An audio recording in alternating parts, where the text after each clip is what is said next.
Preview. You're listening to The Sizzle on Iron Skillet Radio and Iron Skillet Television.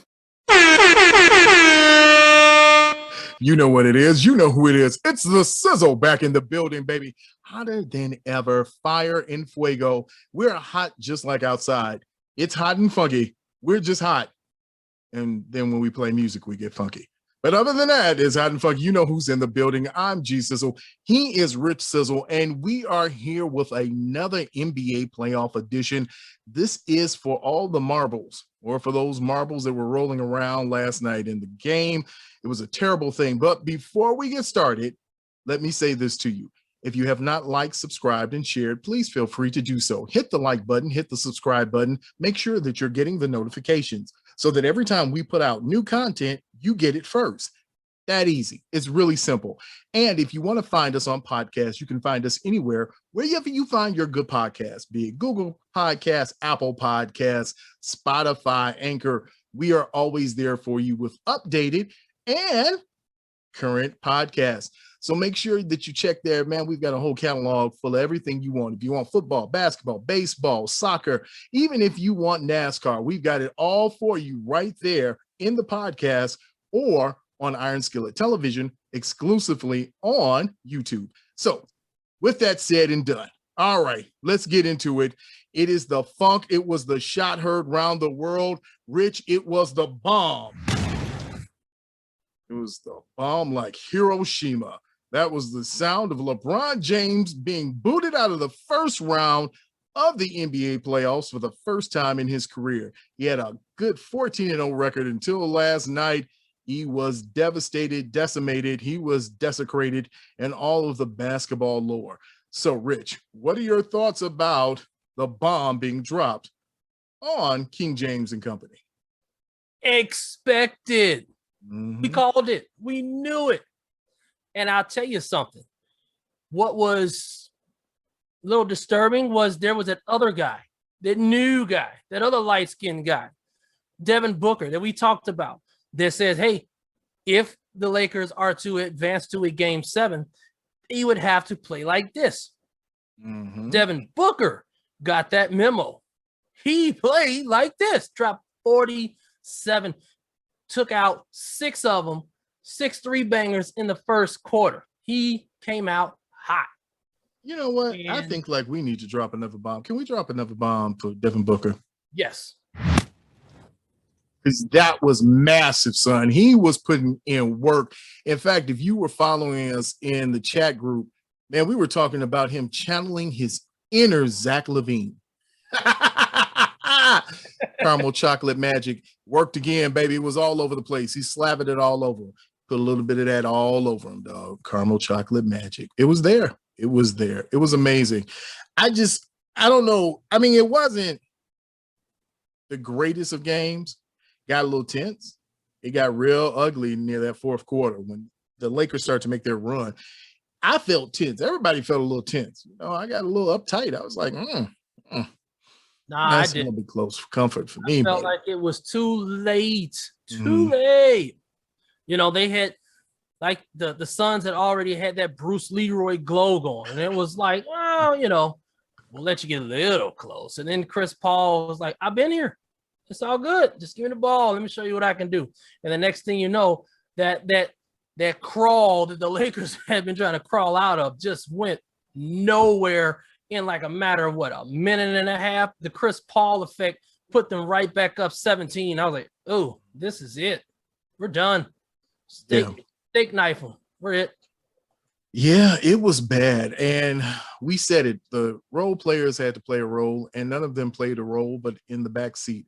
It was horrible. Andre Drummond, sir, you might have to hand in your NBA card soon, sir. I don't know what you were doing. I really don't. Now, I'm going to say this. DeAndre Ayton wasn't great, but he was a rim protector, and you felt his effect when he was out of the game, because then they just turned the corner and just headed towards the basket. But,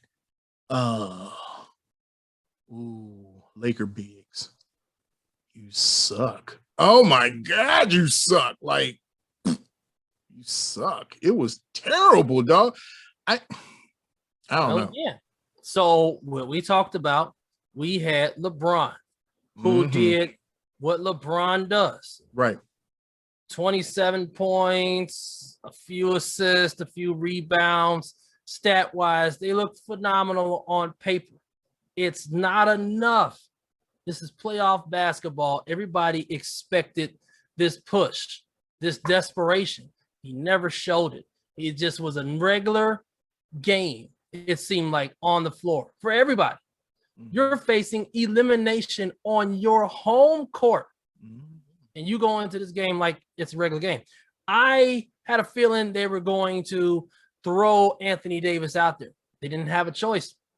And I also had a feeling he wouldn't get past the first quarter.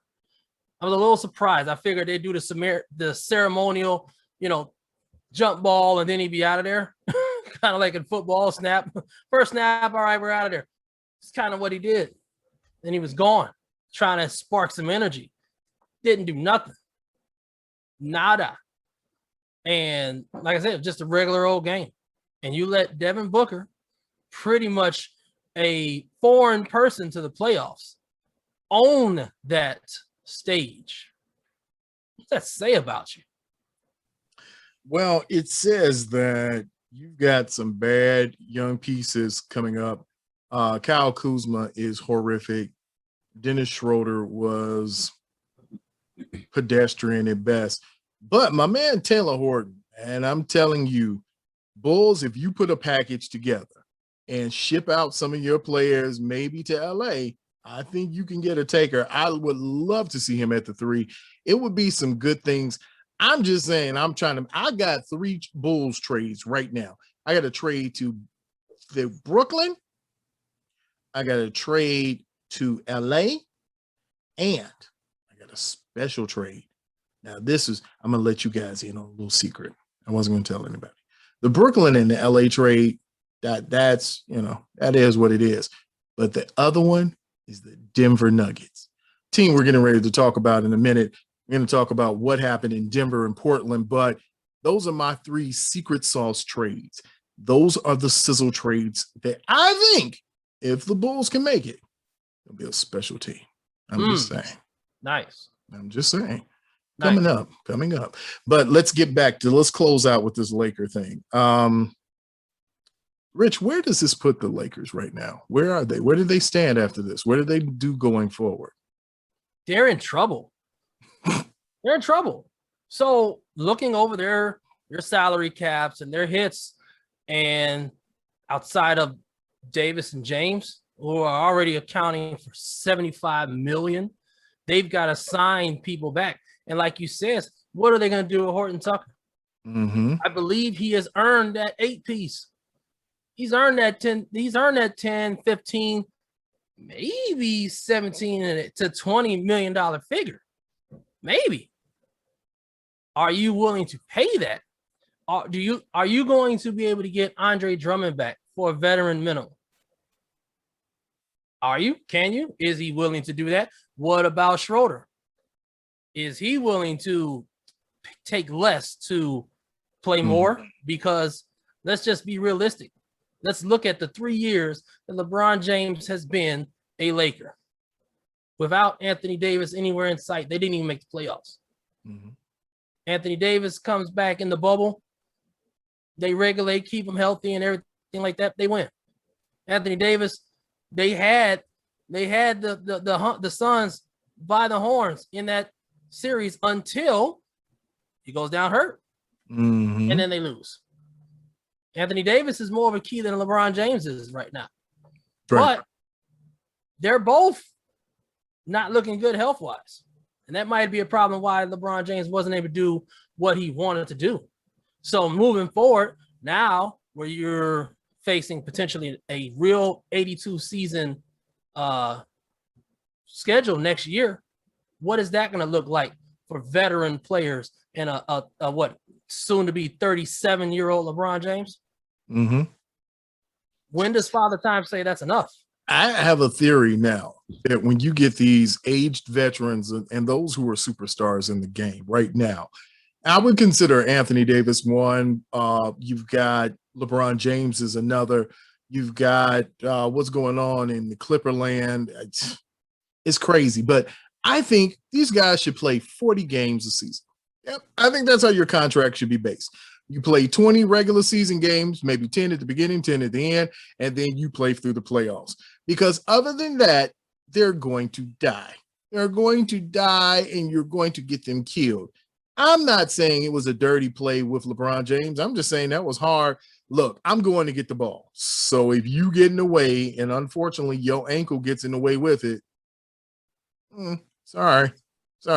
I'm going to get this ball because I'm playing against you, and I have to look good. And so at this point, I'm just saying right now, I'm looking at their roster. Kyle Kuzma, Montrezl Harrell, Marc Gasol, Alex Caruso, KCP, Ben McLemore, another Antetokounmpo, Wesley Matthews, Markieff Morris. I don't even know who Alonzo McKinney is. Jared Dudley and Devontae Cook. How does that work for you? 4 guys I've never even known. It's not. Obviously, they got booted out in the first round of the West. I mean, it says something that you made it to the playoffs in the West, but you're not producing. Yeah, this is bad. The only thing that's worse is your man Dame Dollar. Something we talked about in the chat group on the line. Is the best player right now in the playoffs. Is his name the Joker? Is he the best player right now in the NBA? Is he the man that makes everything better? Is he the man that just put the slap down on Dame Dollar and maybe retired him from the Portland Trailblazers? I think they're just going to get rid of the coach. But moving forward, let's talk about Portland, Denver. What were your thoughts on such an amazing slap down when they were down and fought to get back up and took the lead and told Dame Dollar to go home and make your terrible CD? This game went just like Dame Dollar's career. He's okay. He's pretty good, but he ain't never going to be great.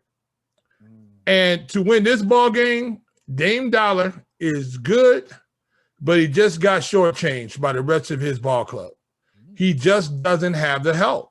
And we're going to find out, we're going to find guys like this that are subpar superstars who are never going to be at the apex of their game because they do not have the surrounding cast they need. This guy can try all that he wants to. The Joker is nasty. Now, to answer your first question, no. The best player right now in the game is Luka Doncic, and say whoever, put whoever you want to do that. Now, I know you guys talked about earlier about LeBron when he pushed forward last night, and really he is the most dominant player in the league, but can he do it consistently for 40 minutes? He can't play like that consistently. Luka Doncic can keep bringing it to you all the time. Damian Lillard, if he's going to win a championship, he's going to go have to find a team up with somebody like that or somebody who can carry the other side of this load, because if he's just carrying it himself, he's going to be looking from afar. Okay, Rich. Fair enough. The floor is on yours, man. However, I'm not going to let you diss the Joker like that. He's without he is without his point guard. Point guard is done. He's finished and may not come anytime soon. So for him to go in and take out a better than good Damian Lillard and keep on moving. And 6 didn't go to 7. I don't think we're gonna see a 7 in this round at all. They're getting them done. You're not gonna sit here and say that the Joker is just basic or average or ordinary. No, that man is pretty darn good. I mean, he dropped 40, 38 or 40 last night to finish them off. Finish them off. Wasn't playing around. Like you said, it took him a little while to crawl back up, but once they got control, they never looked back. That's what you're supposed to do in the playoffs. Finish the games that you're supposed to do, and he did it. That's good. That's better than good. That's great. I still, when you have a nickname like the Joker, I still believe now that you are the higher echelon of basketball players because you're in the higher echelon of nicknames. There is no other nickname. When you just call somebody the Joker, you're just like, that is so devious. That is so nefarious. That is so Denver. Whoever said that is so Denver. I don't know if anybody ever said that. I've never heard anybody say that. Like, hey, it's so Denver. That's so Denver. But okay, so to Jay's point, let's talk about this. So Dame has said, I'm not leaving Portland. I'm going to make Portland great. We're going to make Portland great again. How do you make Portland great again? Because they suck. They suck. I mean, it's bad. And now even your teammates are talking about jumping ship. I mean, it's bad. Nurkic is talking about getting out of there. McCollum couldn't even talk. Dame is just apoplectic. He's like, and then they fouled me. He was quoting Nipsey Hussle after the game. Yeah, he was running around looking like Nipsey Russell. But then you start quoting Nipsey Hussle. I mean, it's bad. It's gotten bad. Their head coach is like, well, I got a contract for another 2 years or 14 years. And I'll be here until another 2 days from now. I don't. It's whatever they want to do. I don't care. So where do we see a Dame Dollar landing? Because I've even heard. I mean, now you've heard professionals. You've heard Shaq say it. You've heard Charles Barkley say it. You heard even Kendrick Perkins say it. Like, yo, bro, it's time for you to go. So we forget Dame is over 30. Like, dude will be 31 next season. I mean, he's no spring absolutely. Chicken. So who you gonna get for him? You got something for Chris Paul, and Chris Paul had. Well, Chris Paul is different though than Dame though. I think Chris Paul is different. Chris Paul brings organization to your organization. You saw what he was able to do down with the. You saw he had to come back in and get this game, this train back on the tracks yesterday when the Lakers were making a run. As soon as he got in the game, it all settled down. It was over with. You knew as soon as he got in the ball game, it was over with. Dame Dollar has to have that type of control on a ball club. I don't know if he does, because if you saw this team ended up only scoring 14 or 15 points in the fourth quarter when they needed it. Nobody could put the ball in the basket other than Dame Dollar. He couldn't find a way to get somebody to put the basketball in the basket other than himself. He's not an administrator of help around him like Chris Paul is. Chris Paul is a general on the floor. Dame Dollar is the guy you send in, the samurai, but I don't know if that's the guy you want overall controlling your ball club. I don't know. Look at CJ McCollum. Where'd he go? Man, okay. First of all, Dame Dollar don't got Devin Booker, who dropped 47. You don't have You don't have Carmelo of 10 years ago.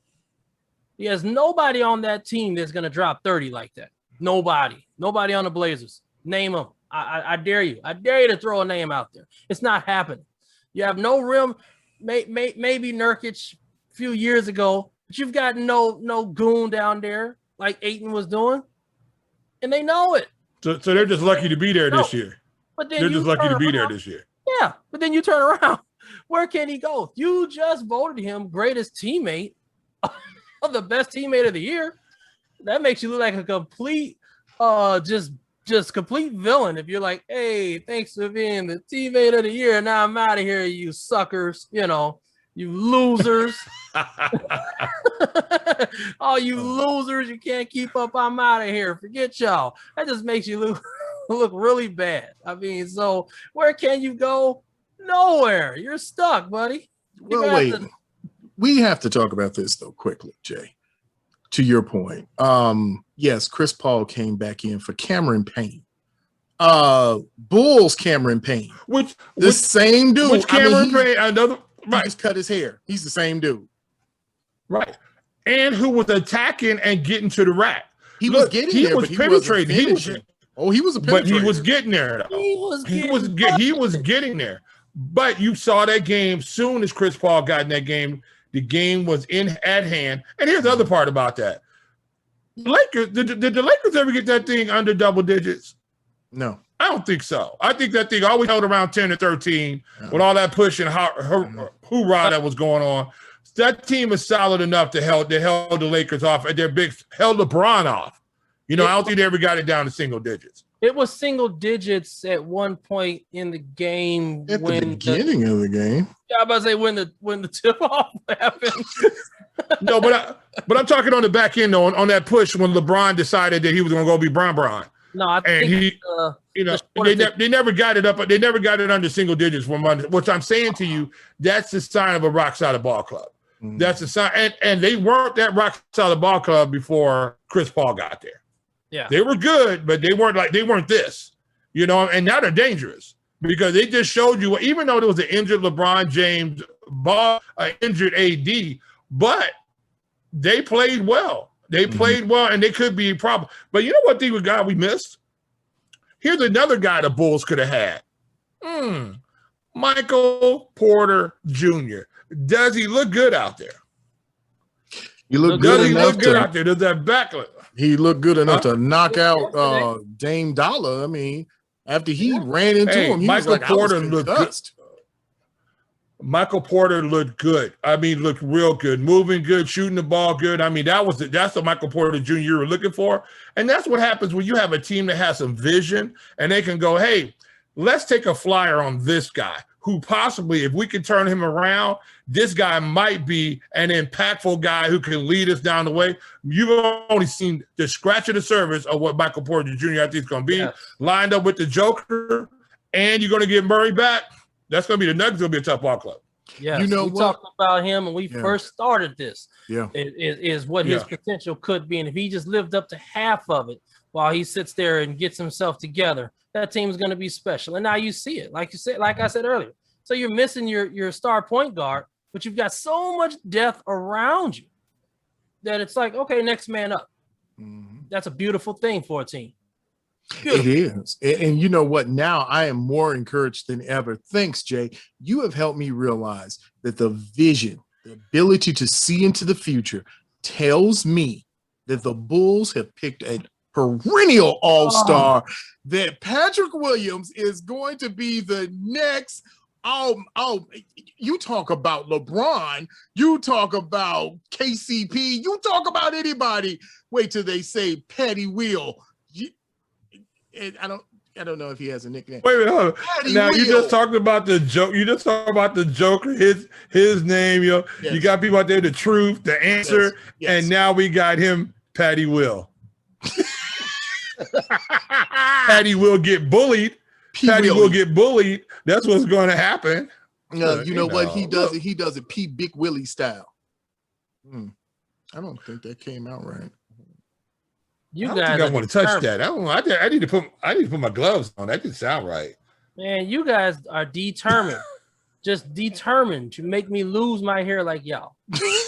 Wow. Well, keep watching the Bulls. It's coming, Jack. It's coming. I'm just telling you, P. Willie style. And you just wait till Larry Marketing gets traded somewhere, and then he comes back and puts 90 on the Bulls. They're like, man, he's the point guard. He's played all 5 positions. Then Larry will play for 45 minutes. You'd be like, man, are you gonna sit down? He was like, I only sit down to get a hot dog. And then he got back up, and it just, I'm just telling you, the vision. Larry's coming out doing this, pulling the quivers out and shooting arrows. That's right. He's hitting 3-pointers on the Bulls. That's right. Sad. And you wait until I give you the Bulls secret sauce for the trades, the 3 blockbuster trades we talked about at the beginning of the show. It's coming. It's coming. Oh, God. P. Willie. P. Willie forever. P. Willie. P. Willie forever. You know the sad part about this with the Bulls is that I think they really pinned a lot of hopes on that pick. I really think they thought they had found Scottie Pippen. They didn't even find Scottie Pippen Jr. Yeah, his son is nice though. His son is nice. I'm saying. Oh, you thought Patrick Williams was Scottie Pippen's son? Yeah, no. That's not gonna Yeah, that's what they thought. Yeah, They thought he was Scottie Pippen Jr. That's what they thought he was. And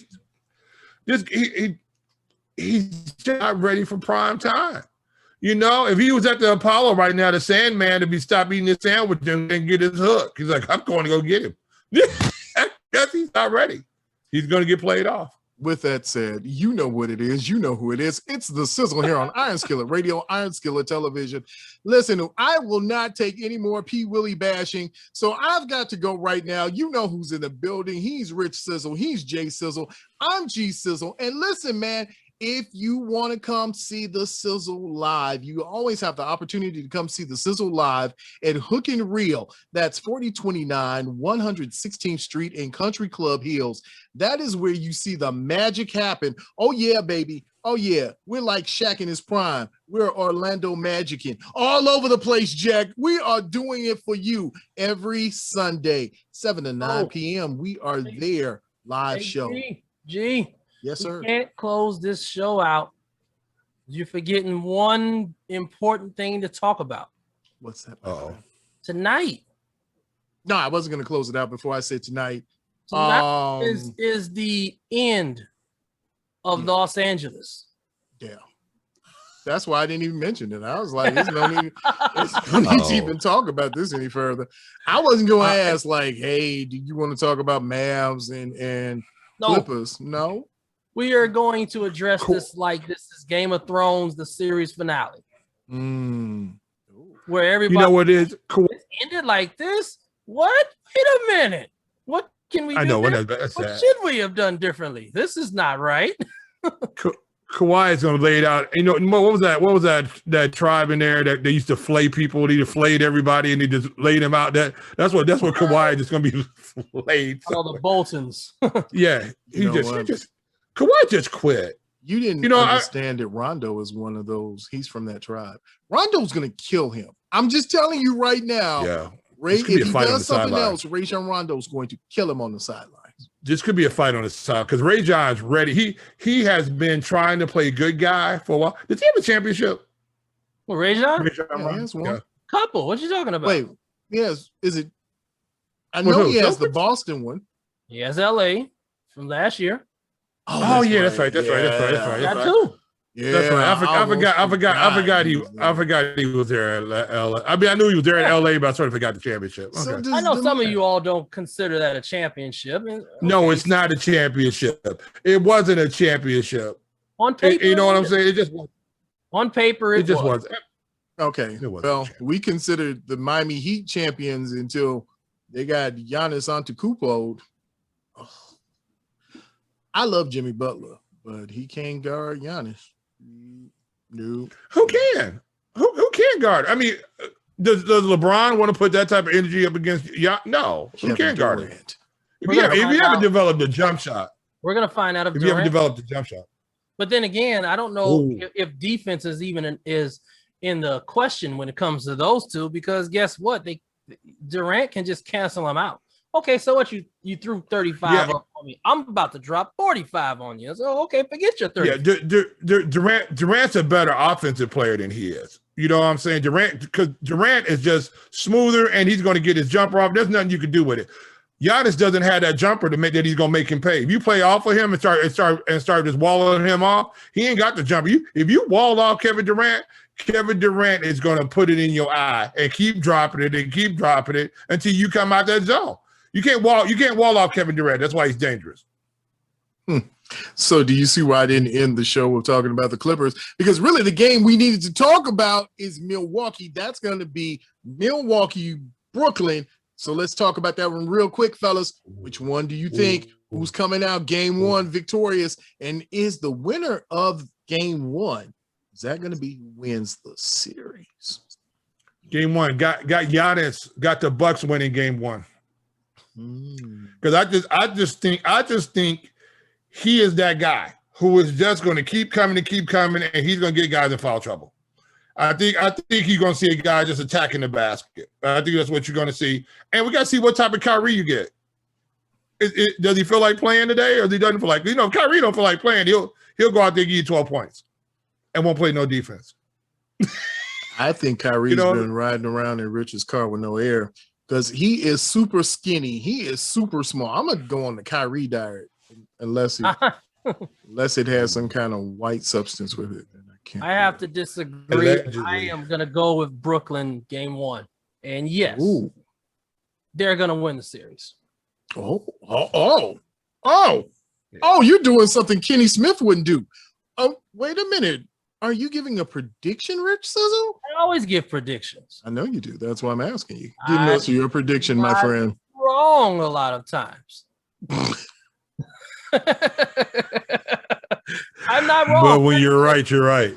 Fact check me. I got a free throw average kind of like, Mark Price in there. You know what I'm saying? Like, hey, I'm pretty on it. So you're saying Brooklyn's going to come out of this series victorious? Yes. Jay Sizzle? What do you got him? 4-1? What do you think? 4-2. Wow. They only win 2 games?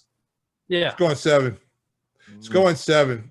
I think Milwaukee. I think Milwaukee is a tough group, and you really haven't seen the Brooklyn really haven't been taken to the mat yet, where they really were just fighting. And I think they're going to be in a fight against Milwaukee. I think there's going to be some rumbling in the jungle. I think there's going to be some knocking people up into the second row. I think there's going to be some battling going on there, and I don't know if Kyrie's ready for that.